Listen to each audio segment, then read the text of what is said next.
Hello everyone. ঘুমাতে যাওয়ার আগে আজকে সারাদিন আমি কী করলাম, মানে কীভাবে কাটালাম, সেটাই একটা ছোট ব্লগ তোমাদের সঙ্গে শেয়ার করলাম। মানে আমার ছুটির দিনগুলো কীভাবে কাটে সেটাই তোমাদের সঙ্গে শেয়ার করছি। তো ছুটির দিন ইউজুয়ালি কী হয়, মানুষ তো একটু রেস্ট নেয় বা হয়তো কোথাও একটু ঘুরতে টুরতে যায়, ঠিক আছে। আমার দিনগুলো কী হয়, মানে এত ব্যস্ততার মধ্যে কাটে, মানে মনে হয় যেন বেশি কাজ পড়ে ছুটির দিনগুলোতেই। তো এত কাজ যে রেস্ট কী জিনিস ভুলে যাই।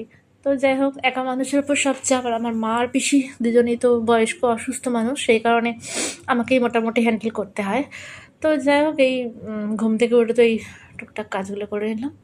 করে নেওয়ার পরে দিকে আমাদের কাজের দিদি মানে মনে হয় কোনো হাসাচ্ছিল, তো ওই জন্য হাসছিলাম। যাই হোক, তারপরে তো সকালবেলা উঠে চাটা করলাম, মানে লিকার চা করে চা খেয়ে আমি একটু ফ্রেশ হয়ে রেডি হয়ে বেরিয়ে গেলাম ডক্টরের চেম্বারে। মানে আমার মাকে, মায়ের আর কি ব্লাড টেস্টের রিপোর্ট আর ইসিজির রিপোর্ট ওই ডক্টরকে দেখাবো বলে আজকে নাম লেখাতে চলে গেলাম সকালবেলা। মানে এটা হচ্ছে আমার ফার্স্ট রাউন্ড রুটিন।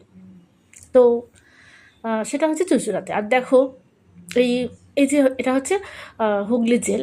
তো এই জেলখানার সামনে দিয়েও গেলাম। আর গঙ্গার ধারের রাস্তাটা মানে এত ভালো লাগে আমার, সকালবেলা খুব ভালো লাগে, গঙ্গার জাস্ট ফ্রেশ হাওয়াটা লাগছিল। তো আই লাভ চিনসুরা অবভিয়াসলি। তারপরে আর কি বাড়ি ফেরার পথে এই সব মানে পুরো সারা সপ্তাহের বাজার আমি করে নিলাম, সবজি বাজার। আর কিছু মাছও কিনে নিলাম। মাছের মধ্যে ছিল এই আর আর হচ্ছে ভোলা মাছ আর চিংড়ি মাছ।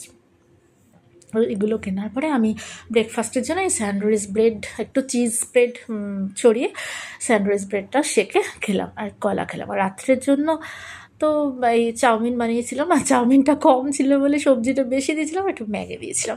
তো এই ছিল আজকে আমার সারাদিনের ব্লগ।